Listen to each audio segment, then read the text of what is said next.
Hello, this is Steve Sines, your ATL Sherpa. I hope you're doing well.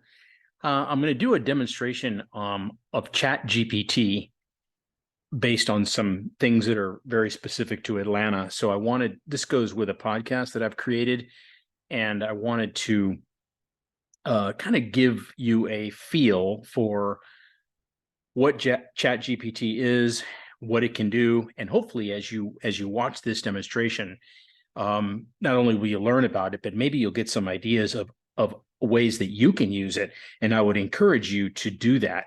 So let me jump right into it. And by the way, on the podcast, I'm going to get into more detail about what ChatGPT is and just about disruptive technology in general. So this is part of a bigger conversation, but I wanted to get right to the demo so we could maximize our time here. The page that you're looking at right here, this web page, is the OpenAI. It's actually a blog post, but it talks about what ChatGPT is. This is the company that developed it, OpenAI. And by the way, if you haven't heard of ChatGPT, that's why I'm doing this podcast and this demo. It is the rage right now in the business world. It has taken the business world by storm. Microsoft and others are investing huge amounts of money in artificial intelligence, which is what this is. And Microsoft in particular is investing in this particular tool in a very, very significant way. So this is about disruptive technology. It's going to change life as we know it, business as we know it in many, many ways over the next weeks and months and years. But it is here. This is here. It is here now. And that's what I want to show you, is just kind of how it works in its current version. So if you want to use it and try it out, which I would highly encourage that you do that, you can do it for free. You just go to this page right here, just do a search for ChatGPT, and you should find your way right to this. OpenAI is the company that produced it. And if you click on Try GPT right here, which I'm going to do in a minute, it will take you to the chat box, if you will, where you kind of basically talk to this artificial intelligence. They call it a chat bot, very similar to the help text box, like if you've done customer service online, where you go into this chatting environment. That's basically what you're doing here. You're having a chat, if you will. That's why I call it ChatGPT, with this artificial intelligence program, basically. But I wanted to point out, before we go to that, I wanted to point out what this link right here that says read about ChatGPT Plus. That will take you to a page here. They just started offering a premium version. It's a subscription version. It's $20 per month, that it has a more enhanced version of ChatGPT and allows you to access some additional features that, if you want to do that, you might want to try the free one first, see what you think. And if you want to upgrade, you can always do that, but that's available as well. So let me get back over here. All right, so let's go try ChatGPT. Here you have the chat box, basically, and you can see down here it says send a message. Very similar, almost identical to what you would see if you were doing online help, if you were chatting with an online, either a virtual assistant or a real person. And I'm going to do that in just a minute. And what I have over here are just a list of questions that I'm going to ask the artificial intelligence system, an algorithm, basically, to help you see, so that you can see real time how this thing works. And we're going to have some fun. I've got it broken down into some general questions. I've got some Atlanta history questions. We're going to test and see how accurate, how well he or she knows her history. And then we're going to have a little fun with some popular culture questions in just a minute. But before I get to that, I wanted to show you what the premium version, I've subscribed to that. So you can see it says ChatGPT Plus right here. And what that does, if you look up here in this drop down, you have three different options. You have the default GPT, which is 3.5. You have Legacy GPT, which I guess is the former version. I just signed up a couple of weeks ago, so this is pretty new to me. And I've spent maybe a total of 10 hours playing around with it. So I'm learning along with yourself. And then the GPT-4 is the most advanced version. So if you get the premium version, where you subscribe to $20 a month, you will have access to this. As you can read right here, it says our most advanced model available to paid plus subscribers. It excels at tasks that require advanced reasoning, complex instruction and understanding, and more creativity. So you see these ratings here.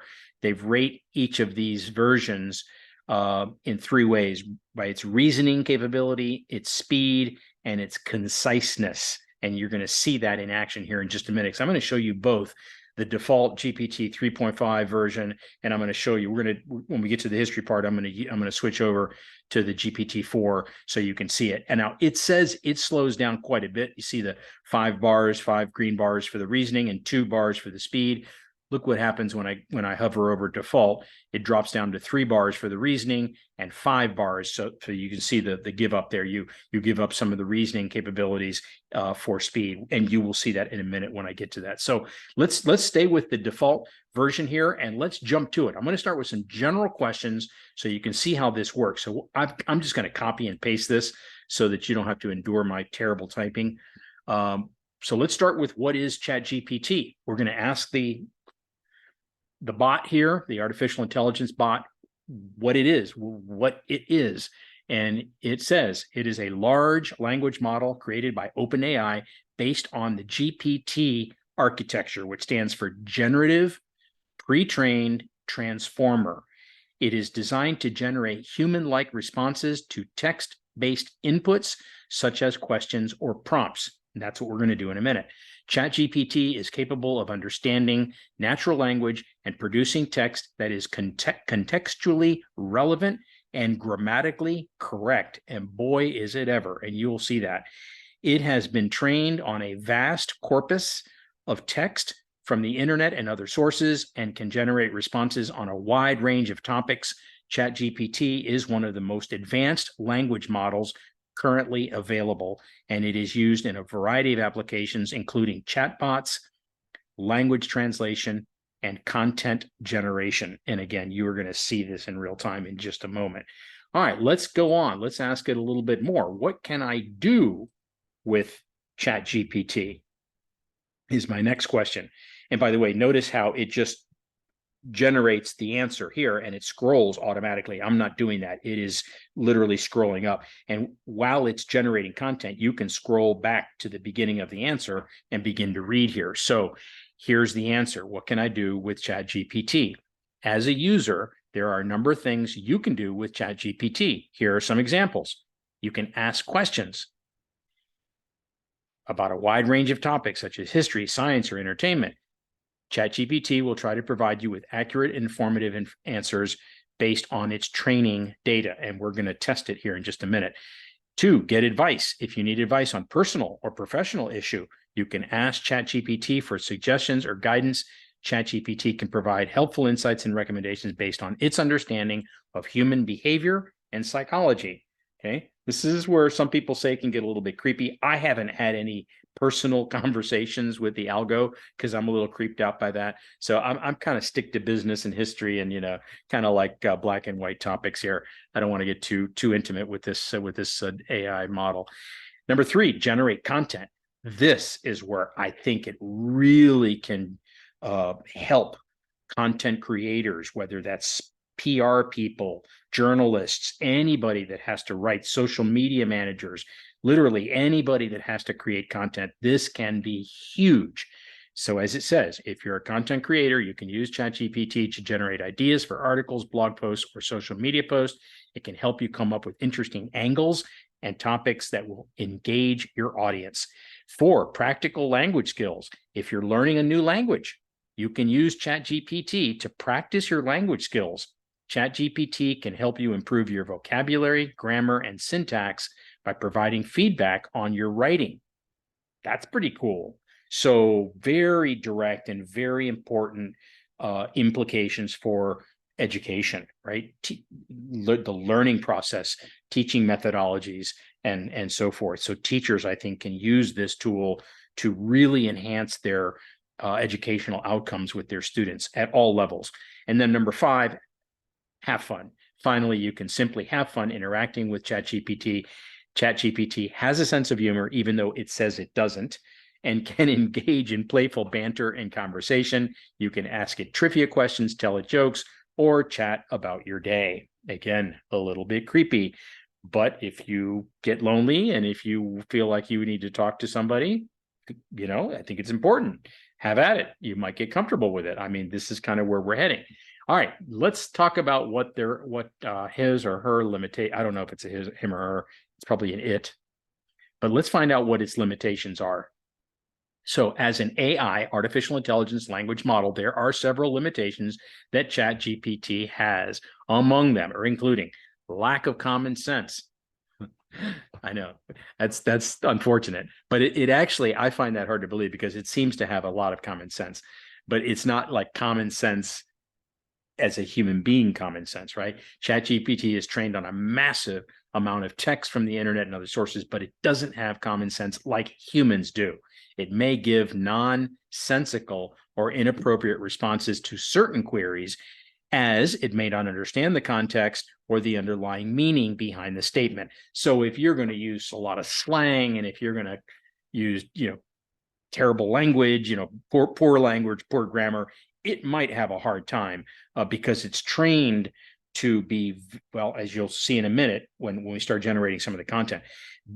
What I found, at least from the questions I've been asking it, is not only is it incredibly accurate, I would say uber accurate, it is also extremely eloquent and elegant in its style, in its writing style. And you'll see that in just a minute. Limited domain knowledge. It has knowledge of a broad range of topics, but its knowledge is limited by its training data. I got to move on here. Inability to perceive external context. So it doesn't have that ability to sort of contextualize questions and things like that. It does have some biases based on training data, and it can be unpredictable. Remember, this is sort of the first version, the first iteration that's available to the public. And by the way, there are millions, probably tens of millions of dollars that have just signed up for ChatGPT in the first couple of months. And as I said earlier, Microsoft and others are pouring billions, many billions of dollars into this tool. All right, let's get a little more serious. How can you improve educational outcomes for children? I think this is a huge application and a use case for this. It says, as an AI language model, I do not have the ability to directly improve educational outcomes for children. However, there are a number of ways that technology, including artificial intelligence, can be used to support and enhance the education. Here are some examples: personalized learning, intelligent tutoring systems, virtual and augmented reality, automated grading and feedback, and access to learning resources. Okay, I just wanted to give you the bullets there. I'm going to copy, when I'm done with this demo, I'm going to copy the entire conversation that we're having right now with ChatGPT, and I'm going to create a PDF, and I'm going to include it in this podcast that I'm creating, so you can download it. You can go back and print it if you want, or read it online, and you're going to see this entire conversation that we're having right now, so you'll be able to access it later. All right, here's another incredibly valuable use case. The question I'm going to ask it is, what can you do for a software developer? As an AI language model, there are several ways in which I can assist a software developer, including code assistance. I can provide code suggestions and help developers write more efficient, maintainable, and bug-free code. We're talking about software code. Developers can ask me questions related to programming languages, libraries, and frameworks, and I can help them identify and fix errors in their code. Debugging. Developers can use me to identify and troubleshoot errors in their code. I can analyze the code and provide suggestions for fixing the issue. Documentation. I can assist with generating and maintaining documentation, which is a huge part of the computer programming industry. Project management, huge, very time intensive, very laborious, and it can help with training and learning. So again, you can go back, if you're interested in this application or this use case, you can go back and read it. I'm just trying to give you a high level overview or examples of its capabilities. Right? In the one of the podcasts that I'm creating right now, I talk a lot about disruptive technology, and artificial intelligence is one of the fastest and in terms of advancing, how fast it's advancing and accelerating of the disruptive technologies that are out there. And it cuts through, it crosses over and interacts and intersects with almost all of the other disruptive technologies. So you're going to hear about something called convergence when we get to when you get back over to the podcast. That's what we're talking about here. But this is one of the most crucial, maybe the most crucial disruptive technology that's out there right now. It's called artificial intelligence because of its potential impact in terms of productivity. Hopefully you can just see from this, if it can help a software developer, a programmer, check for errors, debug their code, provide documentation, all those things, this can increase productivity. And that's one of the arguments that you'll hear when we get to the podcast, when I talk about disruptive technology, of the upside, the potential benefits of this disruptive technology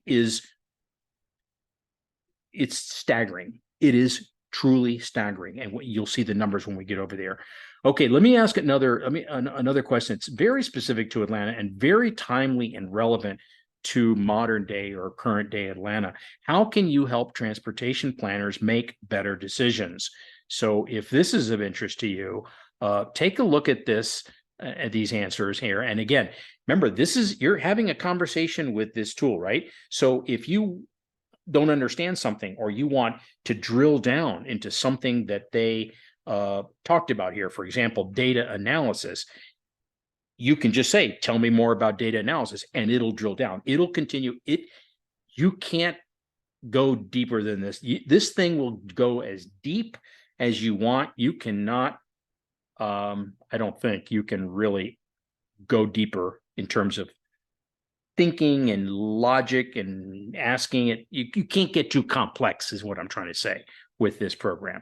So data analysis, route optimization, simulation and modeling, public engagement, predictive analysis. If you're interested at all in transportation planning, and I'm talking about expansion of transit, mass transit, heavy rail, light rail, all the different kinds of transit issues that are being, hotly debated right now as we speak in the city of Atlanta, take some time here and get up to speed on how this program, this tool, can help with making better decisions. And then finally, before I get to the history part here, let me ask this question about what will you be able to do in the future? I'm asking the bot, what can they do in the future? So here's what it's telling us. My capabilities are constantly evolving as new techniques and data become available. Some of the potential future developments for AI language models include improved accuracy, multilingualism. That is, models are increasingly becoming multilingual with the ability to understand and generate text in multiple languages. How cool is that? This could greatly improve communication and collaboration across different cultures and languages. Emotional intelligence, the old EQ. Research is exploring ways to improve AI models, language models' ability to understand and respond to emotional cues in text. Sounds a little creepy, but we're talking about getting very, very advanced with this artificial intelligence. Integration with other technologies. I mentioned that earlier. We're going to talk a lot more about that in the podcast. And knowledge transfer. Researchers are exploring ways to transfer knowledge between different language models, making it possible for models to learn from each other and improve more quickly. Okay, that's where things begin to grow kind of exponentially, right? And this is what I meant earlier about this convergence of the disruptive technologies here. But when the languages begin to feed, when the different AI languages models begin to feed off of each other and learn from each other, that's when things get crazy in a good way. Okay, so with that, let me switch back over. I'm going to start a new chat, because I have to do that to hop over to the GPT-4, which is the most advanced. Now, let's see if it's, you have a limit here of 25 messages every 3 hours. I don't know. I had used my limit a while back. Hopefully it's been more than 3 hours. All right. I'm switching gears here, really switching gears, because I really want to show you the capability of this this chat bot to generate content. So I'm asking it to please write a short essay that discusses Atlanta's past, present, and future.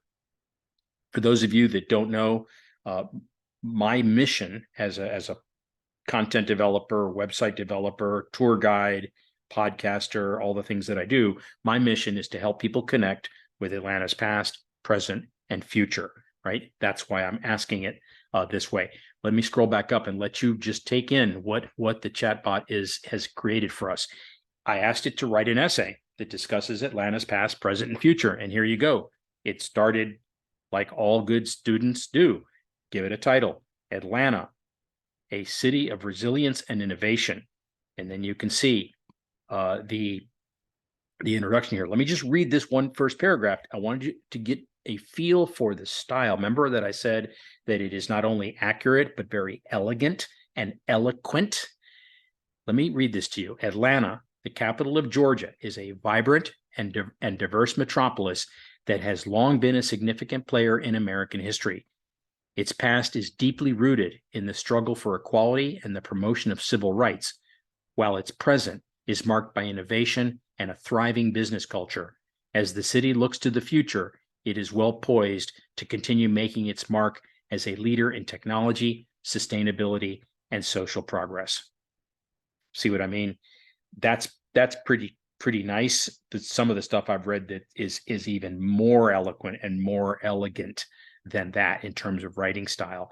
It goes on, and it breaks it down. Okay, the past. The title it gives it is From Civil War to Civil Rights, and you can read through there. I'm going to ask it some more about those two topics in a minute. The present, a hub of business and innovation. The future, embracing sustainability and inclusivity. Okay, again, I'm going to keep moving and add some more questions to the conversation here, but I'm going to print all this so that you can go back and read what this is when you have at your leisure, and I would encourage you to do that. Now, as I'm typing these, as I'm having this conversation, keep in mind that I'm asking very sort of simple, basic questions about Atlanta. This next one is, what is the 0 mile post, and where is it located? I have not actually asked this question, so I don't know what it's going to tell us, but here we go. Okay, I'm going to have to move it. I've reached my limit for the GPT-4, which is the advanced version, but it's okay. We'll go to the default version, which is unlimited. So here you go. Notice it should be a little faster. 0 mile post is a marker in Atlanta that represents the point from which all distances in the state of Georgia were measured during the 19th century. It is located at the southern end of the Marietta Street Viaduct at the intersection of Forsyth and Alabama Street. Okay, that is incorrect. The marker was originally placed in 1850 by the state of Georgia, blah, blah, blah, blah, blah, the railroad, today. Okay, yeah, so this is not up to date. Today, the 0 mile post is a historic landmark and popular tourist destination in downtown Atlanta. So that's incorrect. That has moved to the Atlanta History Center. Okay, so chalk one up for this is the first mistake that I have come across in about 10 hours. All right, let's forget about the past and move on to the future, as Sting would say. Tell me more about Atlanta's future, is my question. Atlanta's future looks bright and promising, with the city poised to continue its growth and innovation in a number of key areas. Here are some examples: sustainable development, smart city technology, inclusive growth, innovation and entrepreneurship, cultural vibrancy. And again, you can go back and read that. My point that I was making earlier is, if you live in Atlanta, and if you've been following my podcast or my YouTube channel or going on my tours, I mean, you know Atlanta, right? You already know Atlanta. So these questions that I'm feeding into the conversation right now are pretty basic. They're also very, very well researched, right? So that's why these answers are so spot on. They're so accurate. And you might say, well, I know all this stuff, right? Well, of course, because I'm asking questions about Atlanta.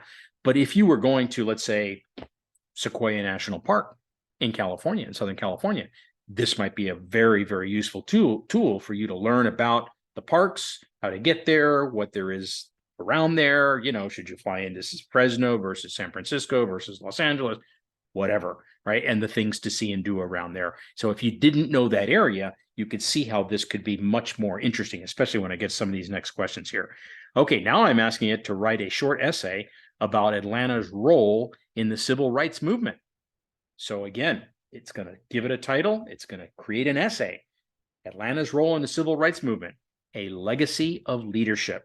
And it goes on. Atlanta, Georgia played a significant role in the civil rights movement in the 1950s and 60s. The city was a hub of activism, and its African-American leaders helped to shape the national conversation on civil rights. Atlanta's history of leadership and activism is a testament to the courage and determination of those who fought for equality in the face of systemic racism and discrimination. And then it goes on, the birthplace of Martin Luther King Jr., Maynard Jackson, and John Lewis, other activists and other organizations. This is pretty brief. I mean, I've created a number of websites and tours that go into much, much more detail if you're interested. For example, Black Leaders of Atlanta, BLATL.com is one of my websites. Women of Distinction, WODATL.com. Those all have very, very deep dives on this topic if you're interested. Okay, my next question is, what is the historical significance of the Sweet Auburn District?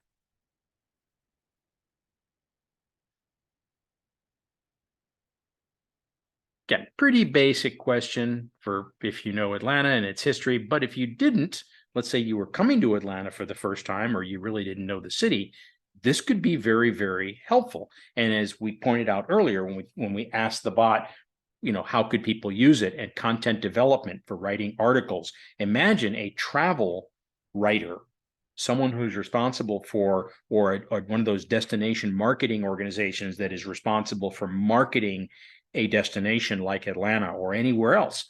The beauty of this thing is that it knows every city in the world as well as it does Atlanta, right? This is when you start thinking of what we're getting here and the depth of the resource here and of the knowledge base. It's pretty mind-boggling to know that you can do this exact same thing. Write me an essay about Barcelona because that's where I'm heading, next month, whatever. I'm not, but I'm just saying that's an example of where this could become really, really, really helpful. And you can do it on your iPad, on the plane, on the way there, if you wait to the last minute like I do. Okay, what role did Atlanta play during the Civil War? I'm kind of testing it here. I mean, I'm pretty sure, again, this is such well-researched and documented material, and there's so much information out here. During the American Civil War, Atlanta played a significant role as a Confederate stronghold and transportation hub, blah, blah, blah, 1864. Yep. Okay, again, I'm going to print all this so you can see it. And by the way, notice this little box down here, this button that says regenerate response.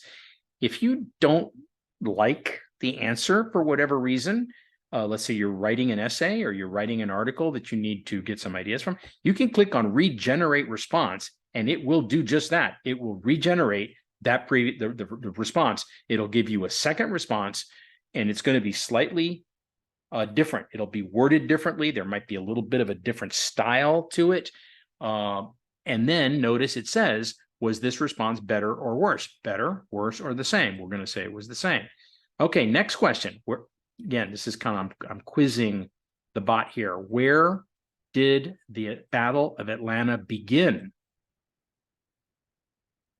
1864. Okay, it's not as detailed as I was hoping, or accurate, but it says it started on the outskirts of the city of Atlanta. The battle was part of the Atlanta campaign. Okay, very general. It doesn't say it was actually started on the corner of Clay Street and Memorial Drive. For those of you that have been on my Battle of Atlanta tours, but again, you can read that at your leisure. And I have BOA. Let's see, what is it? BOA1864.com. BOA1864.com is an exhaustive website that I created with everything you'd want to know about the Battle of Atlanta.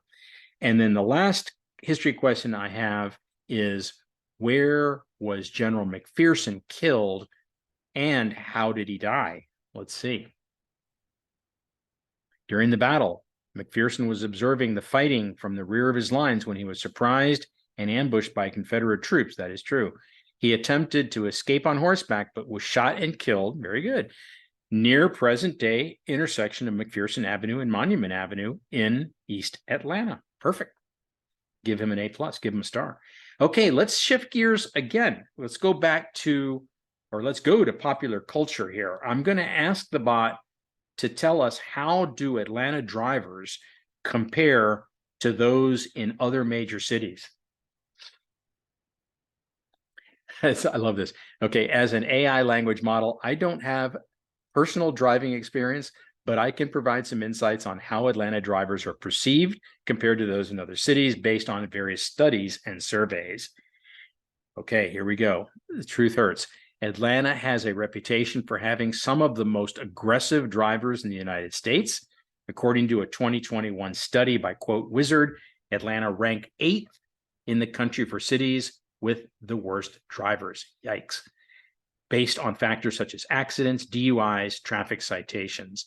However, it's important to note, this is to make us feel better, that other major cities such as Los Angeles, Miami, and New York also ranked higher than Atlanta in the same study. Yes, that's comforting. Okay, I'll let you read the rest of this, but I thought, again, I wanted to kind of give you a feel for the broad. All right, here's one that this is going to be interesting. I've asked it this already, no? So I'm going to see, the question is it better to live ITP or OTP, right? So that's all I'm telling it. I didn't say what it was, but it knows. So here we go. Deciding whether it's better to live inside the perimeter, ITP, or outside the perimeter depends on individual preferences, lifestyle, and needs. Here are some factors to consider: cost of living, commute time, walkability, and so forth and so on. Very, very accurate. All right, get a little more fun here. What are the top 10 restaurants in Atlanta? This should be interesting. As an AI language model, I don't have personal preferences. You see what I mean? It's also very polite, I think, very kind of buttoned up, if you will, almost like a New England prep school kind of person. Oh, great, you say. We know, but I'm talking about in terms of its what's the word? Temperament. It almost has a temperament to it, and then the way it's trained. That's why I call it elegant and eloquent. I don't have a personal preference, but here's a list. Okay, Bacchanalia, Gun Show, Miller Union, Canoe, Aria, Chops, Lobster Bar, Atlas, Umi, Optimist, and Boca Lupa. Okay, I've asked this question about 4 or 5 times, and it's always a little different. So it's got a sort of a bucket of answers, a little menu of answers, and it varies. Most of them, like Gun Show, Bacchanalia, Canoe, Miller Union, are in the top 10 all the time, but some of the others change periodically. All right, I'm asking it now for the top 5 pizza joints. I don't have personal preferences, but here are some highly rated pizza joints in Atlanta. Antico's number 1, Veruni Napoli number 2, Fellini's number 3, Amazi number 4, and Nina and Raffi over on the Beltline over there on the East Side Trail down there. Okay, so let's regenerate the response just to see. I want to show you something. Antico, Fellini's, Veruni, O4W Pizza, originally located. See, now it changed a little bit. It wasn't, O4W wasn't on the first list, but it is on the second list. Okay, here's, I'm a big fan of dive bars, so let's see what it tells us here. What are the top 10, oops, that should be dive bars in Atlanta? I've just got a couple more questions here. Hopefully I'll have enough time. I know it kind of ran a little over there. All right. The Claremont Lounge, I love it. Number 1. Number 2, Northside Tavern. Number 3, The Local, which may not be there much longer. And number 4, The Righteous Room. I would definitely call that a dive bar. And then the Highlander, which I think also, didn't that close? Let's regenerate that response. The Local, Claremont Lounge. Notice the difference in the rankings. Claremont. There's my Euclid Avenue Yacht Club. Number 6, and the Community Star Bar, number 7. By the way, I asked it for the top 5. Now it's giving me 7. So you can have a little fun with this. I think this is awesome.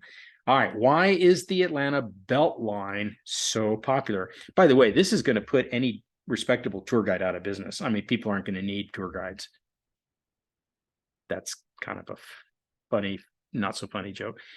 Atlanta, why is the Atlanta Beltline so popular? Atlanta, popular destination for locals, recreation and fitness, public art, community events, economic development, historic preservation. Imagine if you had to write a essay or a paper or a marketing brochure for your real estate development, and you needed copy or content for your brochure. Okay, here's my next question. It's a little bit cynical, but is it possible for it to get too popular? I didn't say the Beltline, I just said it.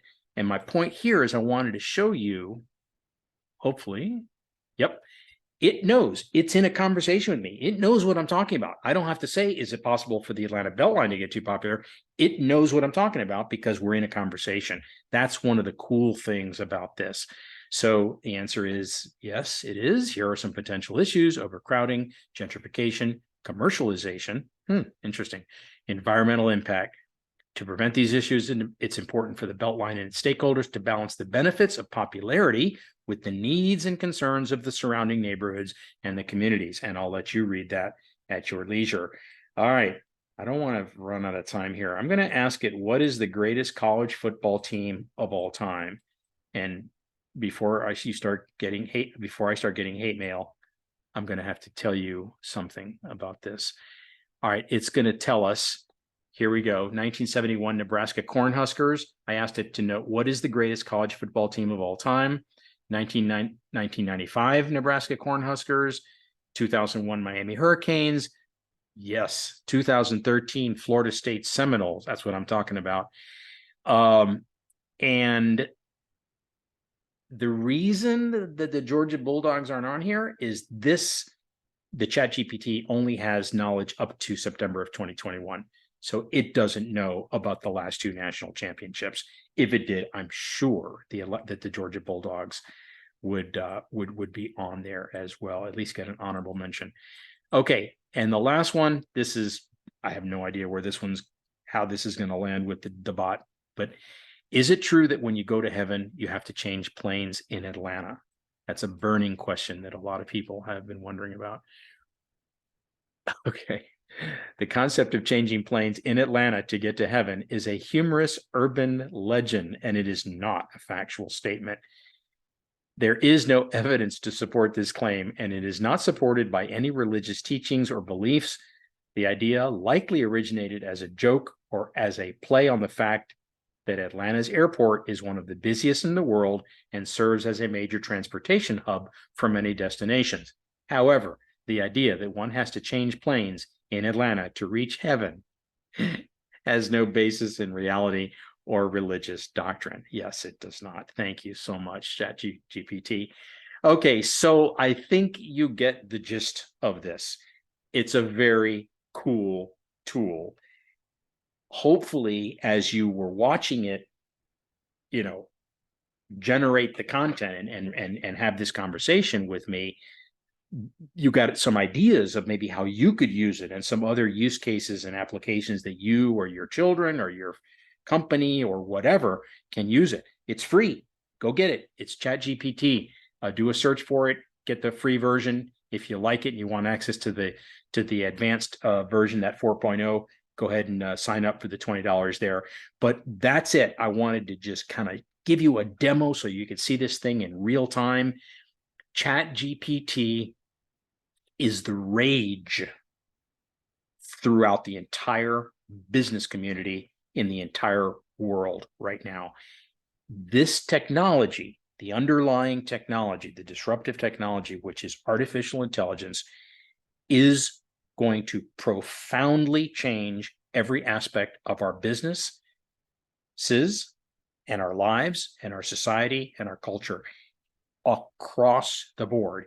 It is kind of the thread that runs through all of the other disruptive technologies. And we'll talk about that in the podcast that I'm producing when I'm talking about the convergence of these disruptive technologies. That's where this thing really gets interesting. This whole topic of disruptive technologies. Anyway, hope you found that helpful. Leave a comment below if you can. Subscribe to the channel. Love to hear from you. My podcast is over at ATLsherpa.com. This is Steve Sines, your ATL Sherpa. I look forward to seeing you on another episode of Exploring Atlanta.